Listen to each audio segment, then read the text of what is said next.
அடுத்து 11th Roman किनकी 4 शब्दों का प्रयोग वाक्य में कीजिए. அப்போ 4 சப்தம் அப்படின்னா இந்த இடத்துல இந்த வாக்கியத்தில் கொடுத்துருக்காங்க. இந்த இடத்துல வேர்ட்ஸாக கொடுத்துருவாங்க. இந்த வேர்டுக்கு வாக்கியத்தில் தமிழில் எப்படி வாக்கியத்தில் அமைத்து எழுதுன்னு அந்த மாதிரி ஹிந்தியில் கொடுத்துருக்காங்க. இந்த வார்த்தை நம்ம சென்டென்ஸாக எழுத சொல்லியிருக்காங்க. அதை நம்ம பார்க்குறோம். இதில் மொத்தம் 8 கொடுத்துருக்காங்க.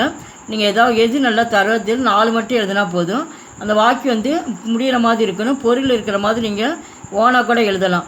ஜான்வர் அப்படின்னா அந்த இடத்துல விலங்குன்னு அர்த்தம். காய் ஏக்கு பால்த்து ஜான்வர்கை. காய்னா இந்த இடத்துல பசு குறிக்குது. பசு ஒரு பால்த்து அப்படின்னா வீட்டு விலங்குன்னு அர்த்தம். பசு ஒரு வீட்டு விலங்கு அப்படின்ற மாதிரி நம்ம எழுதிக்கிறோம். அவ்வளோதான். நெக்ஸ்ட் ஜோத்னா உழுவுறது.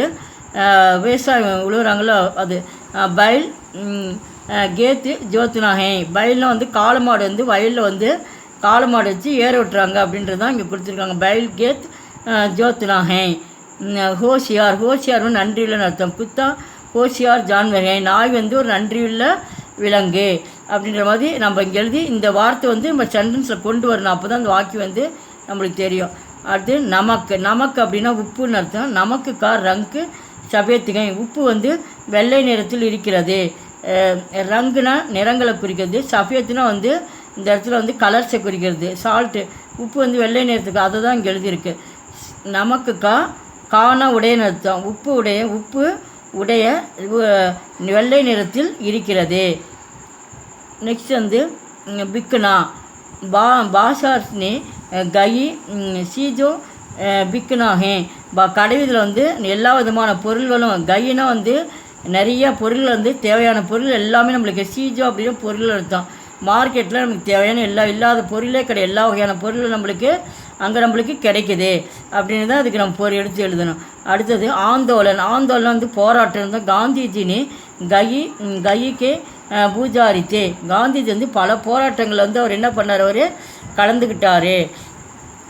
அது கேஷாத் அப்படின்னா உடன் அர்த்தம். ஒருத்தர் கூட இன்னும் அவங்க கூட போகிறேன் இங்கே கூட போகிறேன்னு சொல்லி ஒருத்தர் கம்பேர் பண்ணுறப்பல அதுதான் அந்த இடத்துல வரும். அப்போ ராம்கா விவாக் சீதாக்கே சாத் ஹுவா. அப்போ ராம்கா விவாகனா திருமணம்னு அர்த்தம். ராமருக்கு திருமணம் சீதாவோட நடைபெற்றது. அவன் விவாக் திருமணம் சீதாவுடன். அப்போ தான் சாத் ஹுவா. ராமருக்கு சீதாவுக்கும் திருமணம் நடந்தது. யாரோடனா சீதாவோட நடந்தது அப்படின்ற மாதிரி நம்ம எழுதணும். அடுத்தது அழகுனா ஒரு தனித்தனி பிரிவின் அர்த்தம். கர்மே சப்கேலியே அழகு கம்ராகை.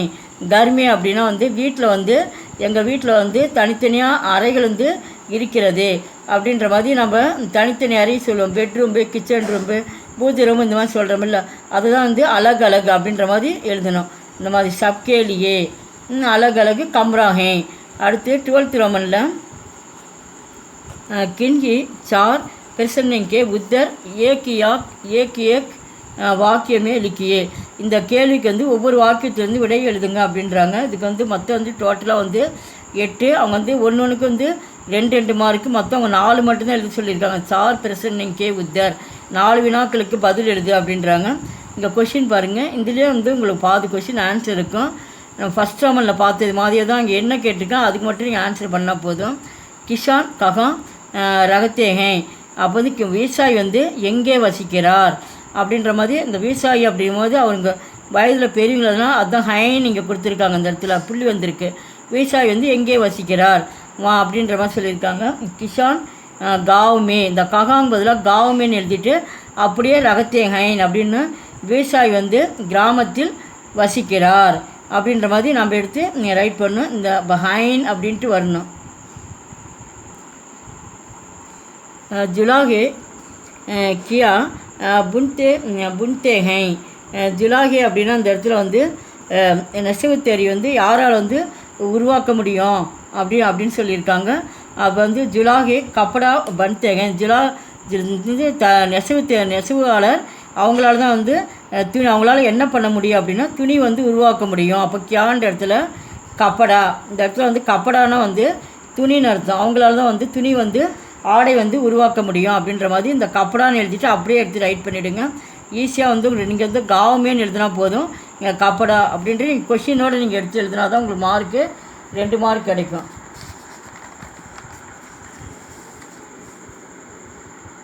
सबसे महत्वपूर्ण विटामिन कौन सा है வந்து सबसे महत्वपूर्ण விட்டமின் வந்து என்னென்ன வைட்டமின் நம்மளுக்கு கிடைக்கிது இருக்குது அப்படின்றாங்க. சப்சே மகத்துவபூர்ண விட்டாமின் ABCD ஆதிகை நம்மளுக்கு வந்து மொத்தம் 4 விட்டமின் இருக்குது. அதுன்ற அப்போ வந்து ஹிந்தியில் வந்து ABCD அப்படின்ற மாதிரி நீங்கள் வந்து எழுதுகிற கோன்சான் இருக்குது. அந்த கோன்சான் இடத்துல ABCDன்னு சொல்லிட்டு ஹிந்தியில் ரைட் பண்ணால் போதும். அடுத்து धूप से कौन सा विटामिन मिलता है. धूपना வெயில் அர்த்தம். வெயிலில் வந்து நம்மளுக்கு வந்து என்ன விட்டாமின் வந்து நம்மளுக்கு வந்து கிடைக்கிறது. இப்போ ஹிந்தியில் வந்து நம்ம விட்டாமின் தான் சொல்லுவோம், தமிழில் வைட்டமின் சொல்லுவோம், இங்கிலீஷில் வந்து விட்டமின் சொல்லுவோம், அப்போ ஹிந்தியில் வந்து விட்டாமின் அப்படின்றது நீங்கள் 3மே நீங்கள் தெரிஞ்சிருக்கணும். அப்போ வெயிலில் நம்மளுக்கு வந்து என்ன விட்டாமின் வந்து கிடைக்குது அப்படின்ற மாதிரி கொஷின் கேட்டிருக்காங்க.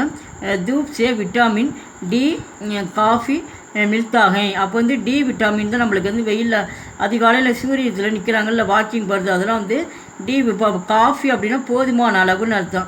அப்போ வந்து போதுமான அளவு டி விட்டாமின் வந்து நம்மளுக்கு மனிதனுக்கு கிடைக்கிறது அப்படின்னு டின்னு எழுதிட்டு காஃபின்ற மாதிரி நீங்கள் எழுதிட்டு அப்படியே மில்தாகன்னு அப்படியே பார்த்து நீங்கள் ரைட் பண்ணிக்கலாம். நெக்ஸ்ட்டு கன்னியாகுமரி கஹாஹே வந்து கன்னியாகுமரி வந்து எங்கே இருக்கிறதுன்ற கன்னியாகுமரி பாரத்துக்கு தட்சிணி சோர் பர்கை. கன்னியாகுமரி பாரதத்தில் வந்து தெற்கு முனையில், சோர்னா முனைன்னு அர்த்தம், பர்ண மேன தெற்கு முனையின் மேல் இருக்கிறது. கன்னியாகுமரி ஹிந்தியில் படிக்கிறோம், குமாரின்னு தான் படிக்கணும். கன்னியாகுமரின்னு தமிழில் படிக்கிற மாதிரி நம்ம படிக்கக்கூடாது. இங்கே எழுத்து நல்லா பார்த்துக்குங்க. அடுத்து நெக்ஸ்ட்டு வந்து கன்னியாகுமரி மே கித்தனே சமுத்திரக்கா சங்கமம் ஹோத்தாக. கன்னியாகுமரியிலேருந்து எத்தனை சங்கமம் வந்து ஒன்று கூடுது அப்படின்ற மாதிரி இங்கே சொல்லியிருக்காங்க. கன்னியாகுமரியுமே அப்படியே நீங்கள் எழுதிட்டு கித்திரேன்ற இடத்துல தீன் எழுதிட்டு தீன் சமுத்திரம்க்கோ 3 கடல்கள் வந்து அங்கே வந்து சங்கமம் ஆகுது. சங்கமம் அப்படின்னா வந்து கலக்கிறது. அப்போ இந்த கித்திரேன்ற இடத்துல தீன் எழுதிட்டு அப்படியே பார்த்து நீங்கள் என்ன இருக்கோ அப்படியே பார்த்து நீங்கள் எழுதிடுங்க. ஈஸியாக மார்க் கிடைக்கும். இது ரொம்ப இம்பார்ட்டன்ட் கொஸ்டின். இந்த 3லேயும் கண்டிப்பாக 2 கொஸ்டின் கண்டிப்பாக உங்களுக்கு வரும், நல்லா பார்த்துக்குங்க. கன்னியாகுமரியுமே தீன் சமுத்திரம்க்கா சங்கமம் பார்த்தா. கன்னியாகுமரியில் 3 கடல்களும் ஒன்று கூடுது, ஒன்று கலக்குது அப்படின்ற மாதிரி நம்ம இங்கே தீன் மட்டும் எழுதினா போதும் ஆன்சர். தீன்னா 3. அடுத்து ஸ்கூல்கா மகான் கைசாகே. ஸ்கூலுடைய பள்ளிக்கூடம் வந்து மகான்னா வந்து பில்டிங்கை சொல்கிறது, பள்ளிக்கூடம் வந்து எப்படி இருந்தது. ஸ்கூலுடைய என்ட்ரன்ஸ்லாம் பார்ப்பாங்களே பில்டிங் எப்படி இருக்குது அப்படின்ற மாதிரி ஸ்கூலுடைய பள்ளி வந்து பில்டிங் எப்படி இருக்குது அப்படின்ற மாதிரி கொஷின் கேட்டிருக்காங்க. ஸ்கூல்கா மகான் பகுத் அச்சாக. ஸ்கூலுடைய பள்ளிக்கூடம் கட்டடங்கள் வந்து ரொம்ப நல்லா இருந்தது அப்படின்ற மாதிரி இங்கே சொல்லியிருக்காங்க. அப்போ வந்து இந்த இடத்துல வந்து கைசான்ற இடத்துல பகுத் அச்சானா ரொம்ப நல்லா இருந்தது. என்ட்ரன்ஸு வகுப்பறை இது எல்லாமே எல்லா ஃபெசிலிட்டியும் அங்கே நல்லா இருக்குது அப்படின்ட்டு பேரண்ட்ஸ்லாம் போய் பார்க்குறாங்களோ அதை தான் இங்கே எழுதியிருக்காங்க. இங்கே பார்த்துங்க. இதை பகுத் அச்சான்றது எழுதி பார்த்து இது இம்பார்ட்டன்ட் கொஸ்டின் கண்டிப்பாக கேட்பாங்க. நெக்ஸ்ட் வந்து லாஸ்ட் கொஸ்டின் பாருங்கள்.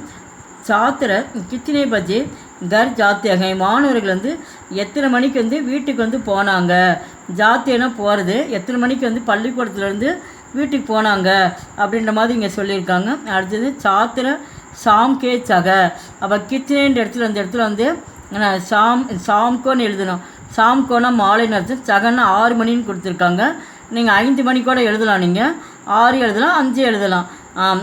அதுக்கு மேலே நம்ம எழுத முடியாது, அதுக்கு மேலே இருட்டாயிடுமில்ல, அதனால் அந்த டைம் கொண்டு வரக்கூடாது. எழுதுனா 5 எழுதுங்கன்னா சக எழுதலாம். வந்து சாத்திர சாம்கோ சக பஜே கர் ஜாத்தியகை. மாணவர்கள் வந்து மாலை 6 மணிக்கு வீட்டிற்கு சென்றார்கள் அப்படின்ற மாதிரி இந்த ஹைன் எழுதணும். இந்த இடத்துல பல மாணவர்கள் போகிறாங்கல்ல, அதனால் வந்து புளூரல்ஸில் வர மாதிரி இங்கே டாட் இருக்குன்னா அது மெயினாக நீங்கள் பார்த்துக்குங்க. இங்கே பன்மையாக புளூரலான்னு நல்லா நீங்கள் தெரிஞ்சுருக்கணும். இங்கே அடுத்து நெக்ஸ்ட்டு வந்து 13 ரோமனில் கிண்கி தோ பிரசன்னிங்கே உத்தர் தீன் வாக்கியமே இலக்கியே அப்படின்னா இது வந்து டீட்டெயில் கொஷின்ஸு. இதில் வந்து 3 வாக்கியம் வந்து நீங்கள் எழுதினா போதுன்றாங்க. இதுக்கு வந்து பார்த்தீங்களா மொத்தம் 2 கொஷின் அட்டன் பண்ணால் போதும். டோட்டலாக அது உங்களுக்கு 4 கொடுப்பாங்க, எனக்கு 2 அட்டன் பண்ணுங்க. இது ஒன்றுக்கு வந்து 4 மார்க்கு. இது ரொம்ப ஈஸியாக நீங்கள் மார்க் எடுக்கலாம். நீங்கள் 3 பாயிண்ட்ஸ் நீங்கள் நினைக்க வேண்டாம். இது புரிஞ்சுக்கிட்டால் நீங்கள் 1 டைம் டெஸ்ட் எழுதிருப்பாங்க, ஈஸியாக இருக்கும் உங்களுக்கு. குத்தேக்கா பாரேமே 5 வாக்கிய லிக்கியே அப்படின்றாங்க. குத்தேனா நாய் பற்றி உங்களுக்கு தெரிஞ்சதை ஒரு 5 வாக்கியத்தில் எழுதுங்க அப்படின்றாங்க. நீங்கள் 5 வாக்கியம் எழுதுனா ஒரு 3 வாக்கியம் கூட எழுதலாம். கண்டிப்பாக மார்க் வந்து உங்களுக்கு கிடைக்கும். குத்தா படா பவதார் ஜான்வர் ஹே. குத்தே அப்படின்னு நாய் வந்து, பவதார் ஒரு நாய் வந்து பவதார் அப்படின்னா அந்த இடத்துல வந்து ஒரு நன்றியுள்ள விலங்கு அப்படின்றாங்க. வகு கர்கி ரக்வாலி கர்த்தாங்க. அது வந்து கர்கி கர்னா வீடுன்னு அர்த்தம். அது வந்து நம்ம வீட்டை வந்து காவல் காக்குது. ரக்வாலி அப்படின்னா வந்து காவல் காக்கிறது. அது வந்து வீட்டை வந்து காவல் காக்கிறது. வகு பாத்து ரோட்டி அவர் மாங்ஸு காத்தாகை. அந்த நாய் வந்து பாத்துனா வந்து உணவுன்னு அர்த்தம். ரோட்டினா வந்து இந்த ரொட்டி இந்த ப்ரெட்டெல்லாம் போடுறாங்களோ அது. அவர்னா மாங்ஸ் அப்படின்னா இந்த கறி வகைகளை வந்து அதெல்லாம் வந்து நான்வெஜ் அதெல்லாம் வந்து அது வந்து சாப்பிடும். காத்தானா சாப்பிட்றது. நாய் வந்து உணவு ரொட்டி மாமிச வகைகள் எல்லாமே அது வந்து நாய் வந்து சாப்பிடும் அப்படின்ற மாதிரி இருக்கும். இது 3மே நல்லா பார்த்துக்குங்க. அந்த இடத்துல பவதார் பார்த்துங்க, ரக்வாலி, அப்புறம் அந்த வந்து பாத்து ரோட்டி மாங்ஸ் இதெல்லாம் எழுதினாவே உங்களுக்கு மார்க் கண்டிப்பாக உங்களுக்கு கிடச்சிடும். அதை எழுதிடலாம். அடுத்த செகண்ட் கொஸ்டின் வந்து கப்படேக்கு துக்கானே மே கியா கியா சீஜோ மில்தாகை. கப்படே அப்படின்னா வந்து துணிகள் அர்த்தம். துணி கடையில் வந்து துக்குனேக்கு கப்படேக்கு துக்கானே அப்படின்னா வந்து துணி கடையில் வந்து என்னென்ன துணிகள் வந்து நம்மளுக்கு வந்து கிடைச்சது அப்படின்ற மாதிரி. சீஜேன்னு அப்படின்னா பொருள் வந்து பல வகையான ட்ரெஸ்ஸுகள்லாம் நம்மளுக்கு கிடைக்கிறதில்ல, அதுதான் இங்கே சொல்லியிருக்காங்க. கப்படேக்கு துக்கானேமே சல்வார் கமீஜ் அவர் பத்லூன்கே கப்படே மில்திகை. இந்த மாதிரி வந்து துணி கடையில் வந்து நம்மளுக்கு வந்து சல்வார் கமீஜ் அப்படின்னா சுடிதார் இந்த மாதிரிலாம் கிடைக்குது. அப்படின்னா பத்துலூன்னா இந்த கால் சட்டைன்னு அர்த்தம். அந்த பேண்ட்டு ஆல் பேண்ட்டு இந்த பேண்ட் வகைகள் எல்லாமே நம்மளுக்கு கிடைக்குது அப்படின்றாங்க. கை பிரக்காரிக்கு சாடியாங் மில்திகை. பல வகையான கைனா வந்து நிறைய வகையான சாரீஸ்லாம் நம்மளுக்கு புடவைகள். சாடியான்னா வந்து புடவைகள் அர்த்தம். சாரீஸு நிறைய வகையான வந்து புடவைகள் வந்து நம்மளுக்கு அங்கே கிடைக்கிறது அப்படின்ற மாதிரி. இது எழுதினாவே உங்களுக்கு வந்து மார்க் கண்டிப்பாக உங்களுக்கு வந்து 4 மார்க்ஸ் வந்து கண்டிப்பாக வரும்.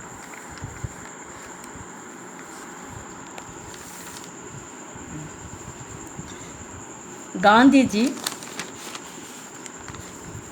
के माँ बाप और पुराने के नाम लिखिए. காந்திஜியோடைய அம்மா பாப்னா அப்பா, அவர் புத்திரோं के नाम காந்தியோட அம்மா பேர் அப்பா பேர் அவங்களுடைய மகன்களுடைய பெயர்கள் வந்து எழுதுங்க அப்படின்ற மாதிரி இங்கே கொஷின் கேட்டிருக்காங்க. நல்லா நீங்கள் படித்து பார்த்துக்குங்க. அதுக்கு ஆன்சர் பாருங்கள். காந்திஜிக்கே பாப் கா நாம். பாப்னா காந்திஜியோட அப்பா பேர் வந்து கரம்சந்த் காந்தி அப்படின்ற மாதிரி இங்கே கம்மா மாதிரி வச்சுருக்கேன் பார்த்துங்க. அவருடைய அப்பா பேர் வந்து கரம்சந்த் காந்தி. அவர்னா மற்றும் மானா அம்மா அது மாங்கா நாம் அப்படின்னா அம்மாவின் பெயர் வந்து கஸ்தூரிபா நீங்கள் இது பண்ணியிருக்கான். அப்பா பேர் அம்மா பேர் வச்சு வாக்கியத்தை வந்து கொண்டு வந்திருக்கோம், அதை பார்த்துங்க. அடுத்து உன்கே சார் புத்திர ஹுயே அப்படின்னா அவங்களுக்கு வந்து 4 மகன்கள். காந்திஜி வந்து 4 மகன்கள் இருக்கிறார். அப்படி புத்திரனா மகன் அர்த்தம். முதல் மகன் பேர் வந்து வேனா வந்து அவர்களுடைய பெயர்கள் வந்து ஹரிலால் காந்தி. அடுத்தது நெக்ஸ்ட் வந்து மணிலால் காந்தி, ராம்தாஸ் காந்தி, அவர்னா மற்றும் தேவதாஸ் காந்தி, ஹைன் அப்படின்னு இங்கே கொடுத்துருக்காங்க. பன்மை 4 பேர் இருக்கிறதுனால இங்கே பன்மையில் வந்திருக்கு. இந்த இடத்துல காந்திஜி அம்மா பேர் அப்பா பேர் 4 மகளின் பெயர் இருக்குது. நல்லா படித்து பார்த்துங்க. அந்த இடத்துல ஹரிலால் காந்தி, மணிலால் காந்தி, ராம்தாஸ் காந்தி, தேவதாஸ் காந்தி இதெல்லாம் எழுதி பார்த்துருப்பாங்க. அப்போ தான் உங்களுக்கு அங்கே எழுதுறதுக்கு ஈஸியாக இருக்கும். கண்டிப்பாக அந்த கொஷின் வரும், நல்லா பார்த்துருப்பாங்க. அடுத்து 4th கொஷின் வந்து கோன் சி घटना गांधी जी के जीवन में महत्वपूर्ण मोड़ बन गई. காந்திஜியுடைய வாழ்க்கையில் வந்து மகத்துவபூர்ண ஒரு முக்கியமான ஒரு வாழ்க்கையில் வந்து என்ன ஒரு நம்ம முக்கியமாக ஒரு வாழ்க்கையில் வந்து என்ன கற்றுக்கிட்டாரு, என்ன நடந்தது அப்படின்ட்டு தான் அந்த காந்திஜி வந்து இங்கே சொல்லியிருக்காங்க. ஒரு வாழ்க்கையில் என்ன நடந்ததுன்றது அதுதான் இந்த கொஷினில் கேட்டிருக்காங்க. காந்திஜி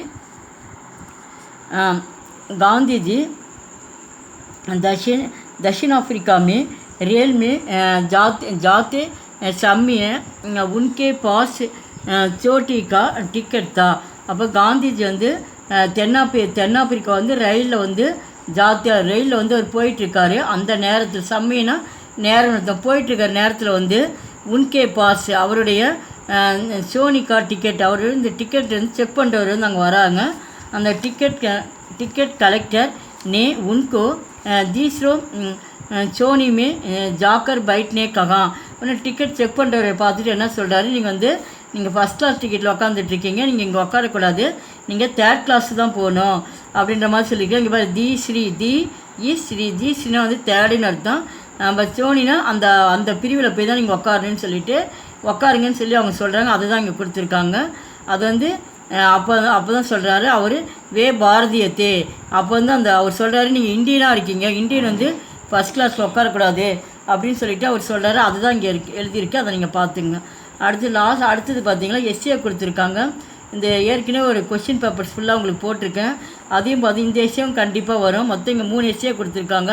கவி அவர் கஞ்சூஸ் கொடுத்துருக்காங்க, தஜி அவர் ஹாயு கொடுத்துருக்காங்க. அடுத்தது நியாயகி தோ ஐஷா அப்படின்ற மாதிரி கொடுத்துருக்காங்க. உங்களுக்கு எஸ்ஏ என்ன கொடுத்துருக்காங்க, நாங்கள் வந்து தர்ஜா அவர் ஹாத்தி அப்படின்ற மாதிரி இங்கே எஸ்ஏ கொடுத்துருக்காங்க. ஃபுல்லாக நீங்கள் பாயிண்ட்ஸாக கொடுத்துருக்கேன்.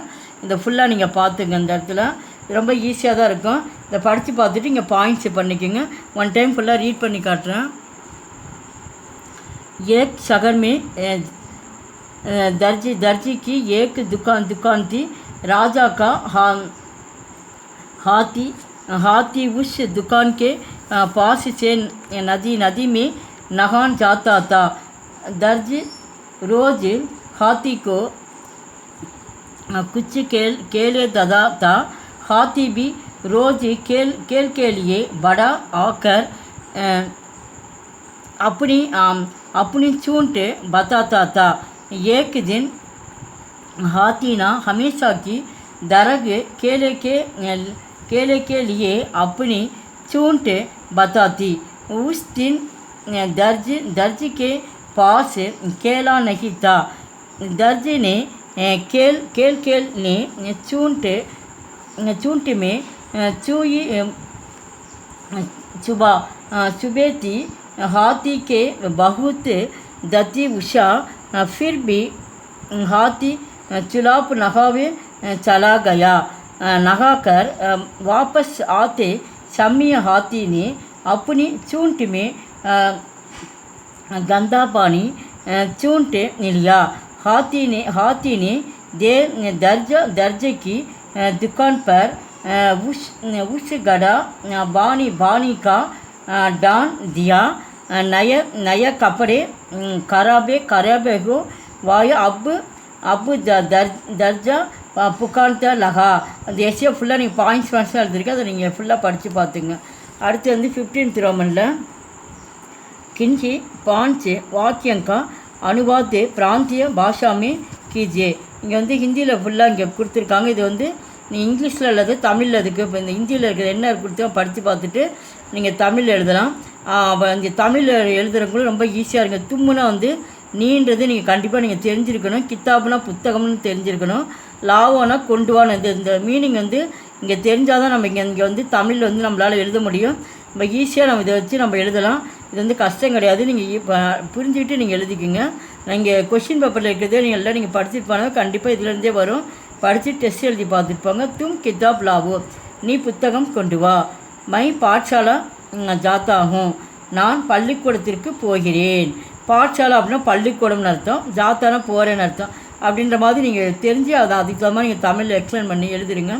லடிக்கி கா ரஹி ஹே, சிறுமி பாடிக்கொண்டு இருக்கிறாள் அப்படின்ற மாதிரி இந்த இடத்துல ரஹி அப்படிங்கும்போது இந்த இடத்துல வந்து ஒரு கேலை குறிக்கும்.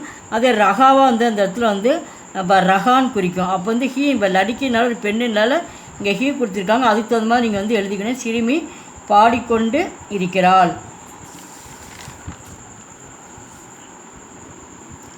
आज கோபால் யகம் ஆயேகா, இன்று கோபால் இங்கே வருவான். அங்கே ஆயேகா அப்படிங்கும்போது ஃபியூச்சர் டென்ஸை குறிக்கிறதுனால அவன் இனிமேல் தான் கோபால் வந்து இங்கே வருவான் அப்படின்ற மாதிரி சொல்லியிருக்காங்க. அதை நல்லா நீங்கள் பார்த்துக்கணும். அடுத்தது ஆப் கியோன் ஹங்ஸே, நீங்கள் ஏன் சிரித்தீர்கள் அப்படின்ற மாதிரி. கியோனா ஏன்னு அர்த்தம், நீங்கள் ஏன் சிரிக்கிறீங்க அப்படின்னு கேட்கணும். அந்த மாதிரி அதை எழுதிட்டு அப்படியே கொஷின் மார்க் அப்படியே போட்டுருங்க. உஷ்ணே பானி பியா, அவன் தண்ணீர் குடித்தான். பியா அப்படிங்கும்போது இந்த இடத்துல பார்சன்ஸு, அதனால் வந்து குடித்தான் அப்படின்ற மாதிரி முடிஞ்ச செயல் தான் எழுதணும். அவன் தண்ணீர் குடித்தான். பச்சா ஏகே க்ளவுனா சாகத்தாகே, குழந்தை ஒரு பந்து விரும்புகிறது. சாகத்தான விரும்புறது, க்ளவுனா இந்த இடத்துல வந்து பந்து, அது குழந்தை வந்து ஒரு பந்து வந்து விரும்புது. மை பேடு பர் பர்த்டே சத்தாகும், என்னால் மரத்தின் மீது ஏற முடியும். அதாவது சட் அப்படின்னா ஏறுறது, பேடுனா மரம், என்னால் வந்து கண்டிப்பாக மரத்தில் என்னால் ஏற முடியும் அப்படின்ற மாதிரி இங்கே எழுதிக்கணும். அடுத்து லாஸ்ட் ரோமனு, இதுக்கு வந்து மொத்தம் 8 மார்க்கு. இதுக்கு வந்து பார்த்தீங்கன்னா ஒன்றுக்கு வந்து 2 மார்க்ஸு. மொத்தத்தில் நான் 8 கொடுப்பாங்க. இதில் நீங்கள் வந்து 4 நாள் மட்டும் எழுதுனா போதும். ஒன்றுக்கு 2 மார்க்கு. மேலே வந்து தமிழ் எழுதுனால அதுக்கு ஒவ்வொரு மார்க்கு. இதுக்கு வந்து ஒன்றுக்கு 2 மார்க்கு. ஹிந்தியில் எழுதுறதுனால இங்கே பாரு, இங்கே வந்து இங்கிலீஷ்லேயும் கொடுப்பாங்க, தமிழ்லேயும் கொடுப்பாங்க. நீங்கள் இங்கிலீஷில் அப்படி உங்களுக்கு புரியல அப்படின்னா தமிழ் வச்சு கூட நீங்கள் ஹிந்தியில் அழகாக நீங்கள் தமிழில் எப்படி ஹிந்தி பார்த்து தமிழ், அதே போல் இங்கே வந்து தமிழை பார்த்து கூட ஹிந்தியில் எழுதலாம். பேனா அப்படிங்கும்போது கலம்னு வரும், இந்த கொண்டு வா அப்படின்னா லாவோன்னு வரும். இதை வச்சு கூட நீங்கள் ஈஸியாக வந்து ஹிந்தி வரிசை எழுதலாம். நீங்கள் மறக்காமல் நீங்கள் இதை எழுதுங்க. உங்களுக்கு கண்டிப்பாக உங்களுக்கு பாதிப்பார் மார்க்காக கண்டிப்பாக உங்களுக்கு கிடைக்கும். பிரிங் எ பென், பேனாவை கொண்டு வா. அப்போ வந்து களம் லாவோ. வி பை ஃப்ரூட்டு, நாங்கள் பழம் வாங்குகிறோம். அப்போ வந்து நாங்கள் அப்படிங்கும்போது பன்மையில் வரும். ஹம்மு, பழத்துக்கு வந்து ஃபல்லு, வாங்குகிறோம் அப்படின்னா கரித்தே அப்படின்ற மாதிரி நீங்கள் எழுதிடணும். ஹம் ஃபல் கரித்தே. The servant is going to market, வேலைக்காரன் கடைவீதிக்கு போய்கொண்டிருக்கிறான். அப்போ வந்து நவுக்கர், அப்போ வந்து வேலைக்காரன் அப்படின்னு நவுக்கர் எழுதிட்டு கடைவீதிக்கு பாஜார் போய்கொண்டிருக்கிறான். ஜா ரகாகும், அப்போ வேலைக்காரன் அப்படிங்கிற ஒரு ஆணை குறிக்கிறதுனால இந்த இடத்துல ரகான்னு வரணும். அதே ஒரு பெண்ணாக இருந்தால் ரகின்னு எழுதணும் இந்த இடத்துல. அதை நீங்கள் நல்லா தெரிஞ்சுக்கணும். வேலைக்காரன் கடைவீதிக்கு போய்கொண்டிருக்கிறான். I shall play in the playground, நான் மைதானத்தில் விளையாடுவேன். அப்போ வந்து நான் அப்படிங்கிற மை, அப்போ வந்து மைதானத்தில், மைதானத்தில் அப்படின்ற மாதிரி எழுதுகிற மைதானத்தில். கேளுங்கா அப்படின்னு விளையாடுவேன். நான் இனிமேல் தான் வந்து மைதானத்தில் வந்து விளையாட போகிறேன் அப்படின்ற மாதிரி ஃபியூச்சர் டென்ஸை சொல்கிறாங்க. ஷேல்னு வந்து ஃபியூச்சர் டென்ஸு, இனிமேல் தான் நான் போய் விளையாட போகிறேன் அப்படின்ற மாதிரி. யூ கேம் லேட்டு, நீங்கள் தாமதித்து வந்தீர்கள். ஆப்பு, நீங்கள் அப்படிங்கும்போது ஒரு ரெஸ்பெக்டாக சொல்லுது ஆப்பு. அப்போ வந்து தேர் சே ஆயேனா வந்தீர்கள், நீங்கள் வந்து லேட்டாக வந்தீங்க அப்படின்ற மாதிரி கொடுத்துருக்காங்க. You came late. We ate 4 fruits, நாங்கள் 4 பழங்கள் சாப்பிட்டோம். ஹம்னே 4 ஃபல் காயே, ஹம்னேனா நாங்கள், அப்போ 4னா 4, பழங்கள்னா ஃபல், பழங்கள் அர்த்தம். இந்த இடத்துல நாங்கள் வந்து 4 பழம் வந்து நாங்கள் சேர்ந்து நாங்கள் சாப்பிட்டோம் அப்படின்ற மாதிரி நம்ம இங்கே எழுதணும். இப்போ காயே அப்படின்ற மாதிரி சாப்பிட்டோம். I want to C Taj Mahal, நான் தாஜ்மஹால் பார்க்க விரும்புகிறேன். அப்போ வந்து நான் அப்படி மைன் எழுதணும். தாஜ்மஹல் அப்படின்னு நம்ம எழுதணும். அது பார்க்க தேக்குனா விரும்புகிறேன். சாகத்தாகும், நாங்களாம் தாஜ்மஹால் வந்து பார்க்கணுன்னு விரும்புகிறோம் அப்படின்ற மாதிரி இங்கே நம்ம ரைட் பண்ணுறோம். அடுத்து லாஸ்ட் ஒன் பாருங்கள். Now I can speak in Hindi, இப்பொழுது என்னால் ஹிந்தியில் பேச முடியும். இப்பொழுது அப்பு, ஆனால் இப்பொழுது அப்பு அப்போது என்னால் மை ஹிந்தியில் பேச முடியும். ஹிந்திமேனா ஹிந்தியில். போல் சக்தாகும், போல்னால் பேசுறது, என்னால் ஹிந்தியில் இப்போ கண்டிப்பாக என்னால் பேச முடியும் அப்படின்ற மாதிரி இருக்கேன். இந்த 8 நல்லா பாருங்கள். கண்டிப்பாக இதில் வந்து எப்போ 4 கண்டிப்பாக ஷூராக வரும். ஈஸியாக நீங்கள் 8 மார்க் எடுத்துடலாம். நம்ம ஏற்கனவே வந்து ஒரு மாடல் கொஸ்டின் ஃபுல்லாக நான் போட்டிருக்கேன். அதையும் நல்லா டெஸ்ட் எழுதி பாருங்கள், இதையும் டெஸ்ட் எழுதி பாருங்கள். நான் டேஸ் வந்து ரொம்ப கம்மியாக தான் இருக்குது. இந்த 2 கொஸ்டின் டெஸ்ட் எழுதி போகிறவே கண்டிப்பாக குறைஞ்சபட்சம் 90 மார்க்ஸ் கண்டிப்பாக உங்களுக்கு வாய்ப்பு இருக்குது. எங்கள் வீடியோவுக்கு வந்து புதுசாக வந்திருந்தால் சப்ஸ்கிரைப் பண்ணுங்கள். இது உங்களுக்கு பிடிச்சிருந்தால் லைக் பண்ணுங்கள். நன்றி, தன்யவாத்.